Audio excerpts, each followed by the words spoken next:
Golden MMA, welcome back to the channel. Today I have a very special guest. I'm speaking to Pieter Buist, the Archangel, a professional MMA fighter fighting for Bellator, a multiple time European champion, also world champion in MMA. Peter, it's a great honor for me to have you here and I truly appreciate it. No problem, man. For you always, you know that. Thank you very much, Peter. Obviously, you were supposed to fight this month, but Yes. you had to undergo a surgery hmm uh, on the 1st of August. Can you give us an update? How do you feel at the moment and how is your recovery going? it's going perfect, to be honest. We are ahead of schedule. I told my ACL was a bad thing, but it happened, and I had to go undergo surgery. But I had the best surgeon for this job in Holland, so he fixed me up, and now I'm at one of the best physical therapists that's uh, specialized in this kind of injuries. So they have a lot of soccer players, rugby players, you name it, they have it, and it's all ACL, ACL, ACL, most of the part. So I'm now in week 9, almost week 10, and I'm already patching. And within 2 weeks, I can jog a little bit.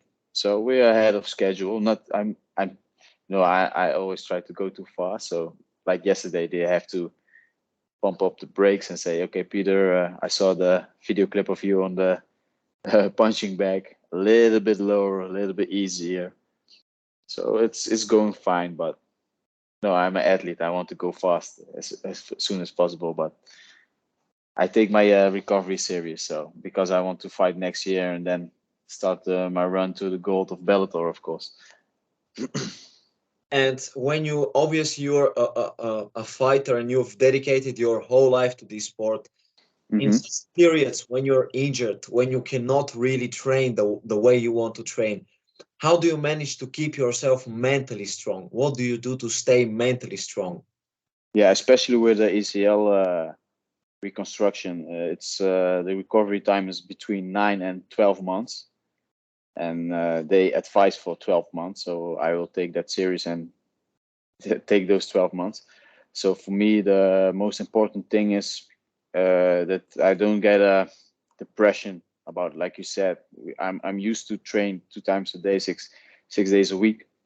So for me, it's like, okay, start writing in a book for myself, daily goals, weekly goals, monthly goals, a year goal, and an end goal, and so that I have yeah, a goal daily. So for me, it's daily training 2 times a day, physical therapy, exercise in the morning or in the evening, and boxing with a speedball or on the boxing bag, or on, now I can do pads also on a low frequency, of course, so that I keep myself busy. So it's important to stay healthy. So I had my operation on the 1st of August, and that was on a Monday, and on a Wednesday I already started my uh, physical therapy exercises, my revalidation. And so I had to start as soon as possible. That's because you don't want to get stiff, and you don't want to slack off. You want to keep up and improve, because my mission is still the first thing that I wrote down was my mission. My mission is to become 3 times at least stronger than I used to be, mentally, physically, you name it. I need to become stronger because the competition isn't standing still. So I'm busy daily, keep myself busy, because if you don't do it, I have seen a lot of reports, a lot of people telling, yeah, online or face to face, that they fall in a depression because they didn't had a goal anymore, and they gave up almost on their recovery, because it's long, man. It's long. It's not 6 weeks or a month or 5 weeks. It's it's a long road, man. It's a long road, but I embrace the road. I embrace the pain. In Holland, we have a saying: uh, without friction, there's no shine. So fuck it, bring it. I don't give a fuck. I will become champion. That's a very positive mindset, and basically to summarize it, you're just trying to set goals in the Yeah. short term, also in the long term. You are Yes. a man on a mission. You want to be the world champion. You want to conquer Bellator, Hmm. and you want to become the best version of yourself, which is very inspiring. Also, your nickname, the Archangel, it's Yeah. also a very nice nickname. But where does it come from? Why the Archangel? Yeah. When I was coming up in the fighting scene, a lot of people gave me a lot of nicknames like the Tornado, Good Mm. Food, the Black Panther, Wakanda Forever. You name it, they gave it to me. But there was a guy. His name is Hein. He's also a fan. He's the nephew of Bas Rutte, Oh, and he said, "Yeah, Peter, you're a religious guy, a Christian, and you know the Archangel." And I was like, "Okay." I looked it a little bit up. The Archangel is the ultimate warrior of God. I was like, "Yeah, why not?" It's kind of sticky, and when I'm fighting, I always do that sign like this. And yeah. then when I was fighting in one, everybody did it. So I was like, okay, I keep it up with the nickname Archangel. I like the nickname, so it's stuck to me now. But it's better than some people have to change the color of their hair or something. No, I don't have to do that. The Archangel is enough. It's a very nice name, and obviously now that you explain where it comes from and what the idea is, basically you are a soldier of God, to put it differently. Yeah. It's never nobody said it like that, but yeah, true. I'm on a Well, mission, so of course to become a world champion and keep the world title for a long time, but also a mission to inspire people, to show them that even somebody like me who comes from nothing, can be blessed by God and by hard work, of course, and a lot of good people surrounding you. I can do this alone. I have the best team around me. I have all the noses are standing the right way, so they're all helping me. But everybody can do it. That's also one of my inspirations to do what I do. and what you just mentioned, basically, you had a very difficult childhood. You Hmm. grew up in a very poor neighborhood.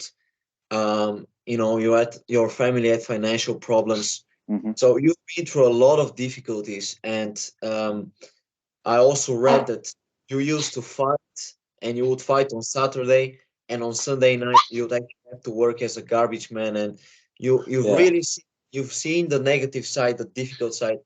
How did that influence you? What kind of impact did this have on you and on your character? Mm, yeah, I always had a strong character in not giving up. But when I ended up on the street and I was homeless for a couple of weeks, uh, it forced me to take serious steps in my life because I did kickboxing for a long time and I was serious about it, but still a kid. And then when I came on the streets and I was homeless for a while, it forced me to, reflect myself, look at myself, think about the things that I was doing, what doesn't work, what works for me. And I looked a lot. I looked up a lot at a lot of successful people, and I was looking at them. Okay, what are they doing? A lot of successful people are coming from the same background of me. They have to work hard for it, but they surrounded themselves with success, of course. No losers, and a loser is not somebody who always loses, but a loser is somebody who loses and gives up. Is always negative, always, uh, yeah, how do you say it? Always complaining, always self pity. So I looked at people that can lift me up. Yeah, for example, I trained in the beginning. I trained with people who weren't serious about the sport. I did a little bit partying and bad stuff. But now I have all the people around me are, serious. Even the people in the business world that I hang around with are serious about success. they all have a lot of self-reflection, because a lot of people who are in a negative situation, they are afraid to self-reflect, because the problem starts with yourself. All the bad things that I did in my life were my choices. Even when I had no money, I decided to do bad things. I only saw that as a possibility, but I was too stubborn and too afraid to self-reflect. Say to myself, you're only looking at the lazy, the easy ways. It's easy to steal things. It's easy to complain. It's easy, but if you want to be successful, it's always hard. Like this injury, when it happened, I was like, okay, of course I was sad, because I should have fought the 1st of October in Los Angeles at Bellator. It was a big card, but I saw it also as a opportunity to become better, as a test for myself. Okay, you really want to be champion, because if you want to be champion in the big three, so ONE FC, F1 Championship, Bellator, or UFC, you have to be top with everything: management, training, lifestyle. Everything has to be more than professional. And yeah, for me now, I have everything settled. My mindset is great, because I never negative in the situation, always striving. So yeah, that sums up a little bit how my mindset is. Basically, you try to keep a positive mindset. You're very self-aware. You reflect on yourself, what you do correct, what you do wrong. You Mm-hmm. try to improve on it. You surround yourself with people who do not give up, with people who are true professionals, winners. And what you said, a loser is a man, not a man who loses, but a man who gives up. So Yes. never giving up. Um, what would you say? Because there are many kids nowadays who grow up in neighborhoods, just like yours, without having any opportunities, having to start doing criminal activities and just living a life where they don't see any light, where they don't see any opportunity. What would you say to those kids? What should they do so that they can achieve something just like you? Look around you. There's more. When I was small, we looked up at a lot of drug dealers. Those are the people in our neighborhood who had the most money. But we only looked in our neighborhood, and we're in the other city, we always go to the bad neighborhoods. But there are also people who came from bad neighborhoods, who surrounded themselves with good people. Look, nobody's perfect, of course, but surround yourself. Look at yourself. What do you want to be? And if you choose something, if somebody says, "Yeah, I want to be a robber," it also has to be a positive influence for the community. You have to. It's like a ripple. If I fight good, if I train hard, my neighbor sees that, and it inspires her or him to become even better, because they think, shit, my neighbor is going hard, man, and I'm slacking here. I need to go harder. I heard from Andy Frisella. I listen a lot to his podcast. What he says is sums it up exactly.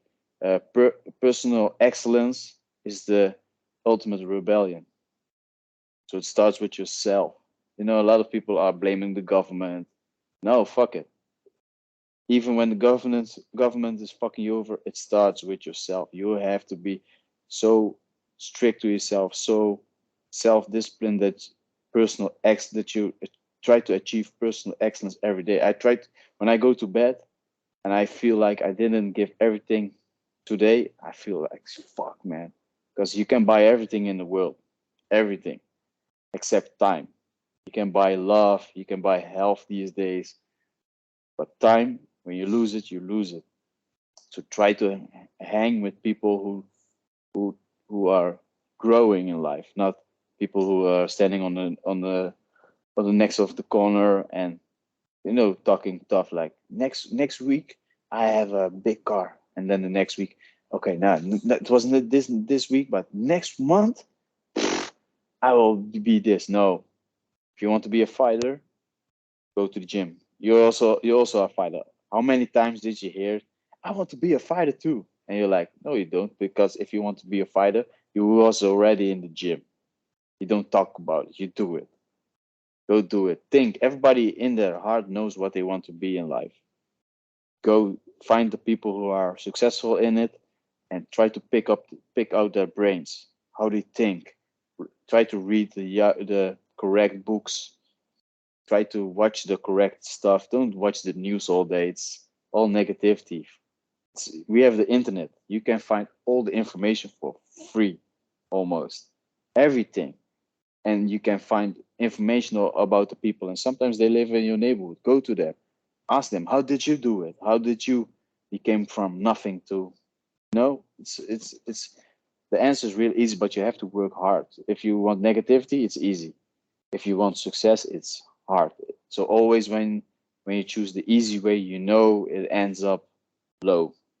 But if you choose the hard way, the reward is always high. Always.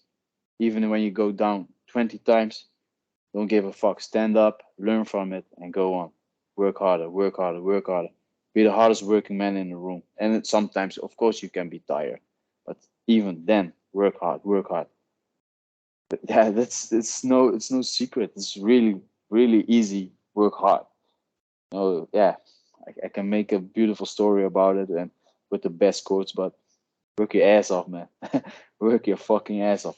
People will people will say you can't do it, then you're on the right road. When they say, nah, man, I don't think you can do it. Fuck them.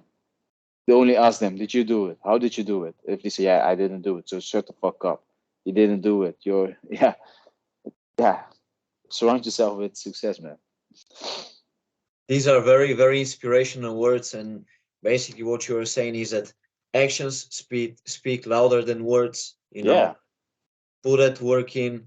So try to avoid negativity. Look for the positive, and just give your best. Work hard. Be the hardest working guy in the room, as you just said. yeah. Um, and basically on Saturday, so 2 days from now, Hmm. we're going to witness a big fight. Badr Hari is actually facing Alistair Overeem, two legends of the fight game. Hmm. Uh, I was curious to know, what is your opinion? Do you have like a prediction on this fight? What do you expect to happen? This one is hard, man. Because in the past, I would say Badr Hari, of course, but Badr has changed. I think the lifestyle, when I saw Badr when he first came back, he had new teeth in his face. I was like, if somebody puts some teeth in your mouth for 12,000 euros, you don't want to fight anymore, man. If you correct your nose, you don't want to fight anymore, you know. And Overeem is still vicious, no matter how he's now 41, I think. He's still vicious. So this one's hard, man. I put my money on Badr, but if Overeem wins, I won't be surprised because I think Overeem is more hungry to win and Badr, but I think Badr thinks that he's better than Overeem, so the confidence in Badr is bigger in this fight because Overeem has done it all, and I think that Badr thinks, yeah, but Overeem isn't the man who used to be, so I go for Badr. But if Mm. Overeem doesn't fall in the first or second round, it doesn't go down, Father will get frustrated and his doubt will come, and then I think he will give up.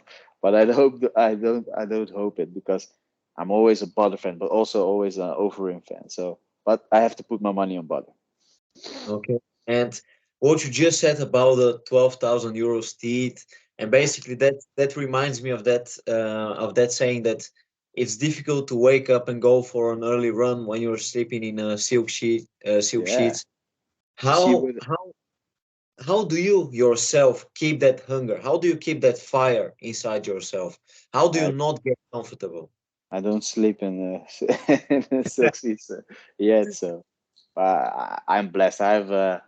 beautiful house. You know, I bought it with my girlfriend. I have 2 beautiful kids, but I still didn't.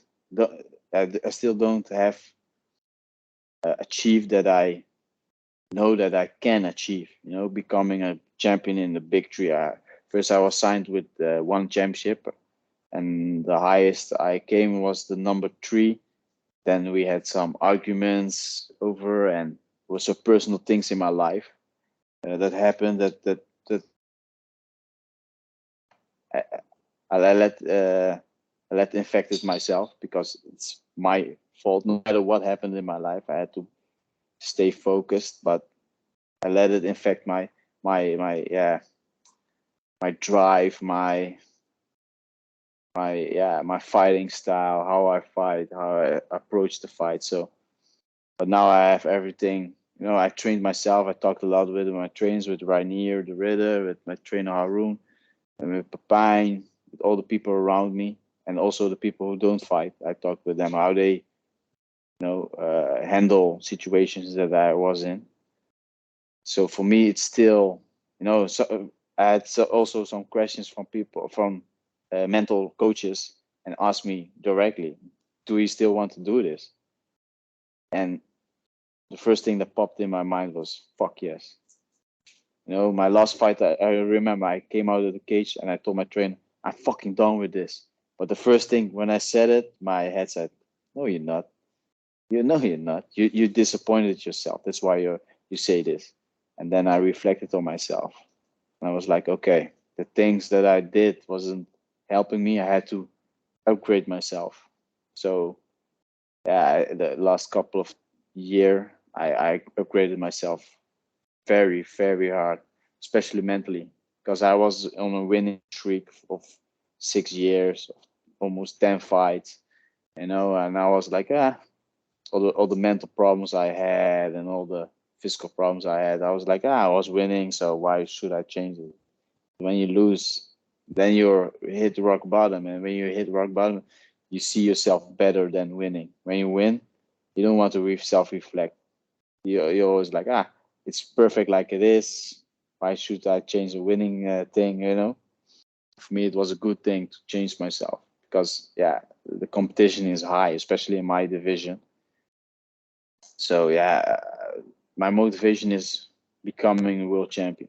Always, always be the best. Be the best in my division. On that day when I'm fighting, I want to be the best. I want to beat everybody. And especially also do the things that people think it's impossible. When I became world champion, everybody said, no, you will lose. All the polls said you will lose. He will submit you, because that opponent was a black belt, and I submitted him.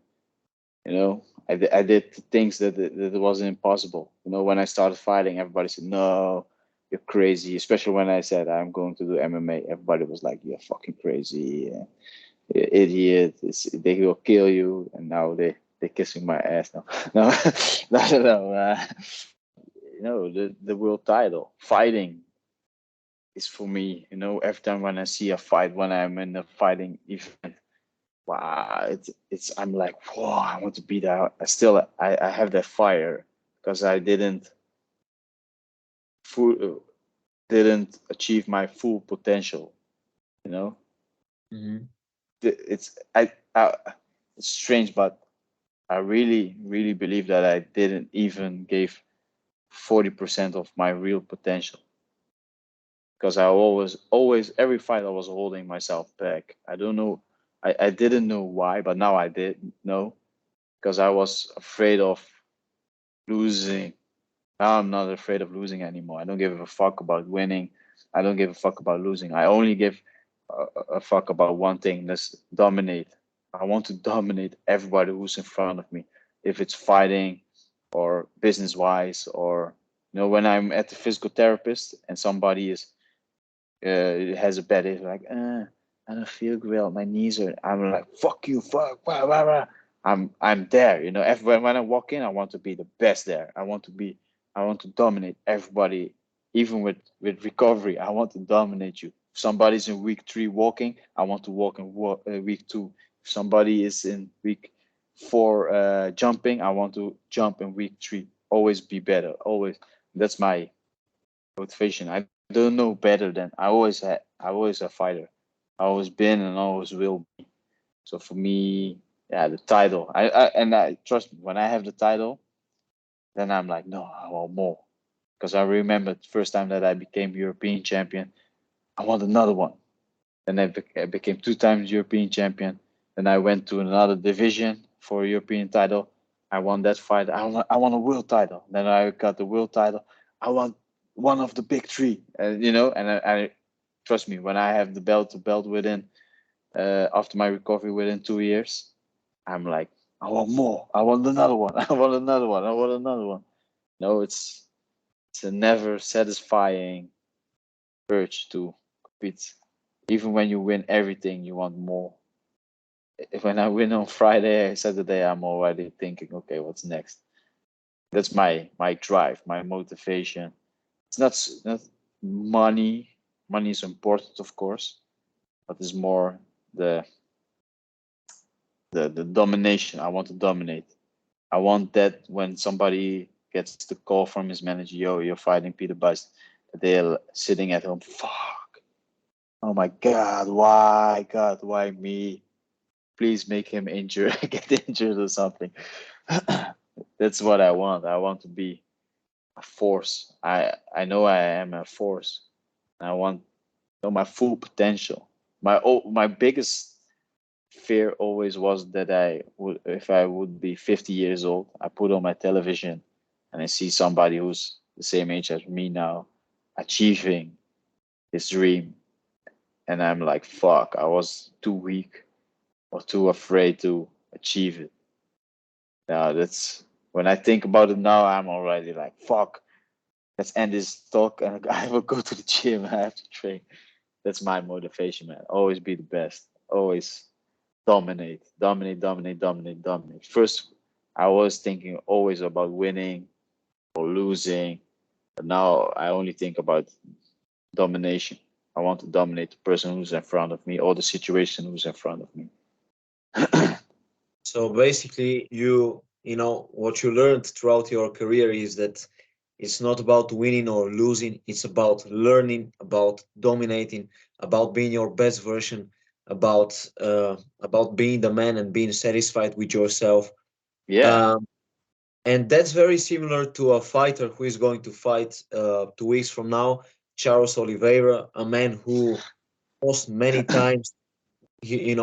Many people didn't see him ever becoming champion, and now he is one of the biggest stars in the UFC. Before I let you go, I would like to ask you, do you have also a prediction on the fight between Oliveira and Makhachev, which is taking place on the 22nd of October? Put your money on Oliveira. Oliveira is a true champion. Everybody looks up at Khabib, and God bless him. What he has done is unthinkable. Being unbeaten in the lightweight division is the hardest division ever. So respect to him.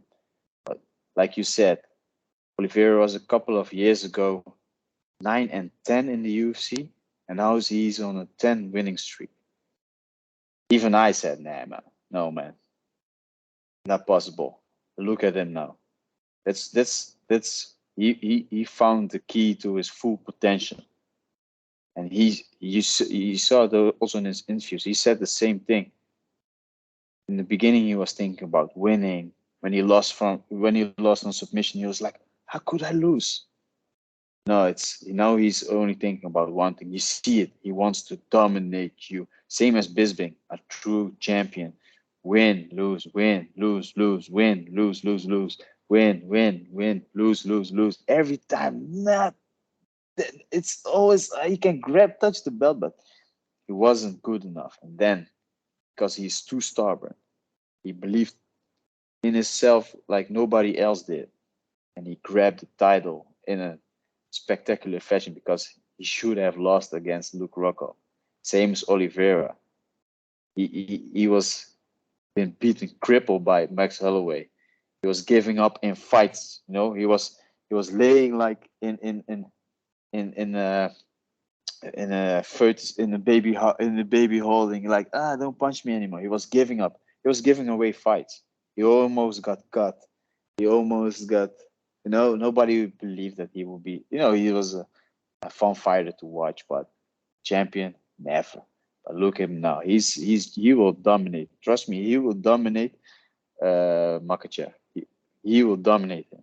I will put my house on Oliveira because that fire that he has is unbeatable, man. So yeah, Oliveira all the way. That's a great prediction, and I truly appreciate it. And also, I mean, a very inspirational interview because you shared your mentality, the way you think, what brought you up here, to success. And I think this would be useful to to a lot of young people, who are also going through difficulties but are willing to rise up. Yes. So I truly appreciate your time, Peter. And no problem, man. with that mentality, I believe that you will be champion.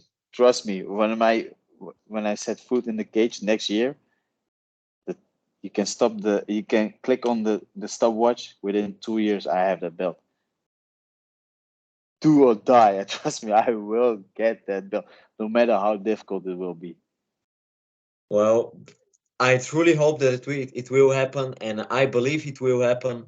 With that mentality, with your hard work, it is very possible. Also with your talent, of course. Thank you very much, and I'm looking forward to seeing you back in the cage. Yes, thank you, bro. Have a nice day. God bless you. God bless you too. Okay.